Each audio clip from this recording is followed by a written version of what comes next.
이심전심 안녕하십니까. 오늘도 아메리츠 에셋의 켄초이 대표님과 함께 이심전심 진행해 보도록 하겠습니다. 안녕하세요. 네, 안녕하세요. 네, 안녕하세요. 새해 네. 복 많이 받으십시오. 요즘 주식시장이 핫하다 핫해요. 잘 모르겠어요. 예, 뭐 모르시진 않겠죠. 다 분석을 하고 계실 텐데 요즘에 많은 분들께서 나도 주식에 투자해야 되지 않나? 막 이런 생각들 이제 다 하신단 말이에요. 그렇죠? 근데 보통 주식에 보면은 그 일관성, 컨시스턴시가 필요하다 그러고, 그다음에 용기, 커리지도 필요하다고 하고, 그다음에 균형, 밸런스도 필요하다고. 그러니까 주식을 하려면 요 세 가지가 좀 필요하다 뭐 이런 얘기를 많이 하는데, 그 일관성 갖는 게 제일 어렵다면서요? 또 그 와중에요. 좀 성공 투자의 제일 큰 방해 요소가 되는 게 일관성을 못 가지시는 거거든요. 네. 그래서 어떤 것들이 우리의 일관성을 방해하는지 그런 걸 좀 같이 생각을 해보려고 합니다. 네. 근데 이제 주식은 도박이다. 네. 뭐 이런 등식을, 그런 개념을 갖고 계신 분들이 많더라고요. 예를 들어서 뭐 주식 투자를 하셨다가 손해를 많이 보셨거나 네. 실패 경험이 있으신 분들 같은 경우에 주식 그거는 도박이야. 뭐 주식을 해서 또 누가 뭐 돈을 많이 벌었댔다. 그렇죠. 뭐 이런 얘기도 있잖아요. 네. 그러니까는 긍정적인 면에서나 그 부정적인 면에서 그 주식에 대해서 도박처럼 생각하시는 경우가 많은 것 같아요. 특히 요즘 같은 경우는 말씀하셨던 것처럼 네.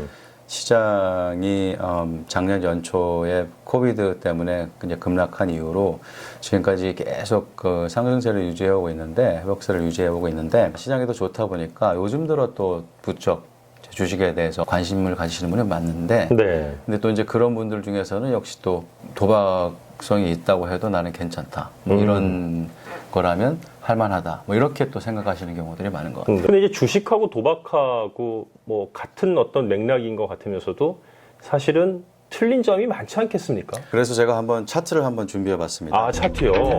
네. 차트. 구체적으로 도박하고 그 증시에 투자하시는 거하고 확률에 대해서 한번 말씀을 드리려고 그래요. 네. 그 왼쪽 파이처럼 생긴 차트를 보시면 뭐 슬롯부터 해서 뭐 룰렛, 블랙잭, 크랩스, 포커, 키노, 이걸 어떤 것들은 제가 잘 모르는 게임인데 레리그라이드, 바카라. 아니 우리에게 그 어떤 환희와 좌절을 네. 맛보게 해줬던 게임 이름들이 거기 쫙 열거돼 있네요. 네, 벌써 지금 오늘 내용은 관심이 없고 이 게임 생각을 지금 하시는 분도 계실 수도 있을 것 같은데. 예, 이게 막 돌아가네요 지금 막 네. 뭐 막 돈 떨어지는 소리도 들리고 막. 베가스 가고 싶다. 네, 뭐 네. 이런 생각하실 수 있는데 보시면 확률이 50%가 넘는 게임이 없어요. 확률 자체가. 내가 위너로 나올 수 있는 확률이. 그러네요. 예, 그러니까 결국은 베가스 가서 이제 소위 말해서 반타작을 해야지 사실은 원금이잖아요. 반 이기고 반 지면. 네. 그런 뭐. 그러니까는 위닝 할 수 있는 찬스가 다 50% 미만이에요. 아하. 예, 근데 오른쪽에 이제 바 차트를 보시면 네. 요게 이제 1901년부터 이제 2019년까지 통계를 근거로 한 건데, 홀딩 피리어드에 따라서 그러니까 위너 수익을 내시는 확률이 1년 홀드 하셨을 경우에는 73.5%, 3년 홀드 하셨을 경우에는 85.7%. 네. 그래서 최소한 10년 이상 15년 홀드 하시면은 96.1%, 99.9%니까 사실 95% 이상, 거의 100% 가까이 다 수익이 나는 거죠. 그러니까는 그 수익이 얼마냐는 차이는 있겠지만. 그렇죠. 차이는 있겠지만. 네. 그러니까 50%, above 50%이 아니라 네. 지금 70%, 미니멈 70% 이상이고 홀딩 피리어드가 길어지면 길어질수록 내가 수익을 내는 확률은, 그러니까 위닝, 도박에 비교하자면 위닝하는 확률은 거의 100%에 가깝잖아요. 네. 그러니까 사실 이런 프로바빌리티 확률상에서 보시면 사실 도박하고 주식 투자, 증시 투자는 사실은 같은 게 아니죠.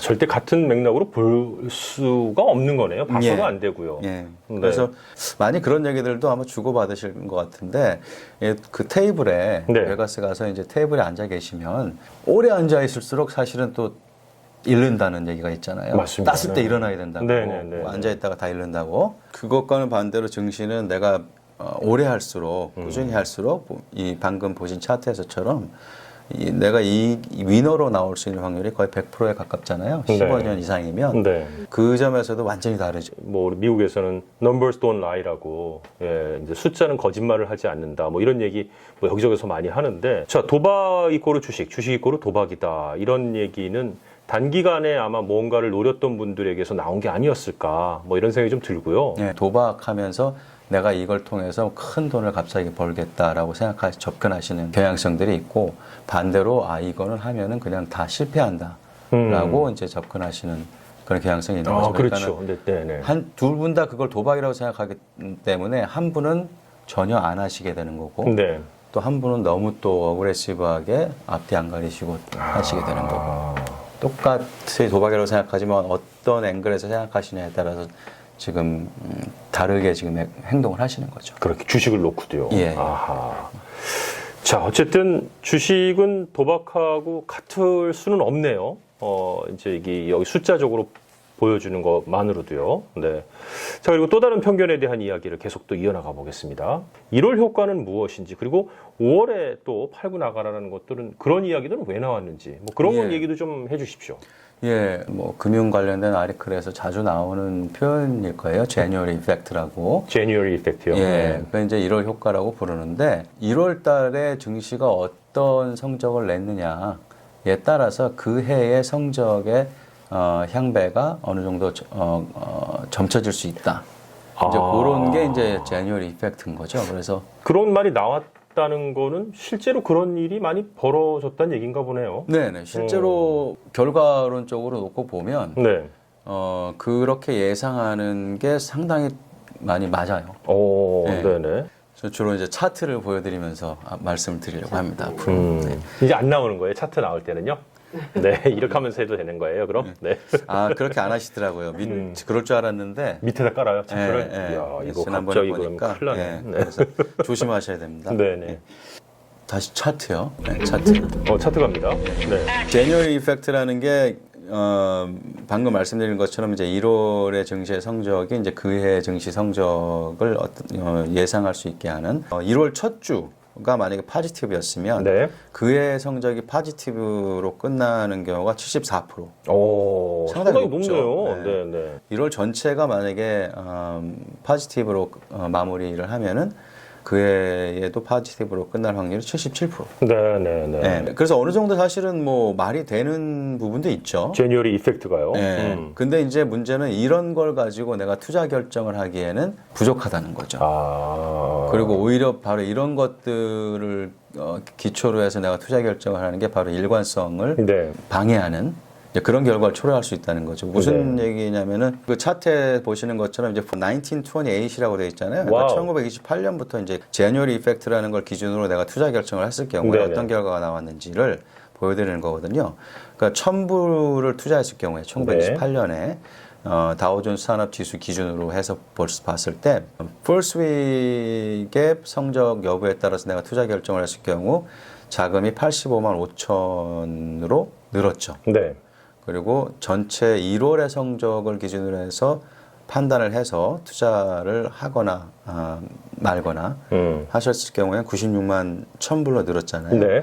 근데 사실 이렇게 1월 이펙트에 의존하지 않고 꾸준히 그냥 투자를 했을 경우에는 이것보다 4.3 밀리언이 많았어요. 퍼스트 윅만 기준을 가지고 했을 때. 한 달을 기준으로 해서 봤을 때 그것도 4.2 밀리언이 많았어요. 뭐 74%, 77%니까 그래도 꽤 신빙성이 있네라고 우리가 생각을 할 수 있지만 그거는 뭐 우리가 그냥 재미삼아 얘기할 수는 있겠는데 네. 그걸 가지고 투자 결정하시는 거는 결국 또 손실로 이어질 수가 있다. 그만큼 수익을 많이 잃어버릴 수 있다. 예. 그 제뉴얼이 이펙트라는 것도 우리가 뭐 잘못된 판단을 하게끔 만들어주는 또 그런 얘기가 되겠네요.